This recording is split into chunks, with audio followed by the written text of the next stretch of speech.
Pozdravljeni v današnjem Nepremičninkotu. Danes bomo pogledali, kaj pravi statistika, ki jo je izdal Statistični urad Republike Slovenije, in sicer vezano na cene nepremičnin v zadnjem četrtletju leta 2023.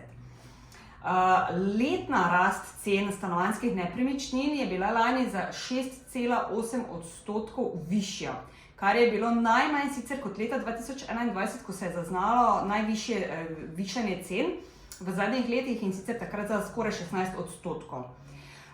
Najizrazitejše povišanje cen smo zaznali pri novih družinskih hišah, in sicer za kar 9,5%. Sledile pa so podražitve novih stanovanj za 8%. Rabljene družinske hiše so se povišale za 7,9%, medtem ko so rabljena stanovanja povišala svojo ceno za 5,9%.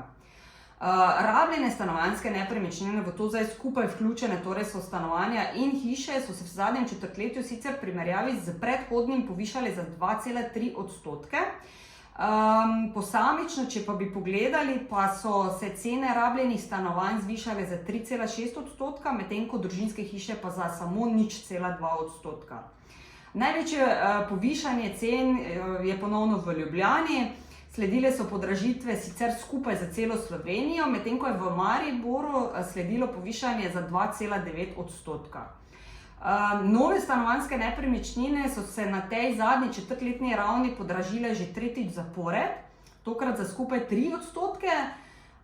Pri novih stanovanjih je to pomenilo 3,5%, medtem ko pri hišah pa za 1,4%. Dogajanje na galeji je kot vedno pestro in zanimivo, zato vas vabimo, da si našo ponudbo pogledate na naši spletni strani. Želimo vam pa lepe praznike in pa se vidimo ponovno naslednjič.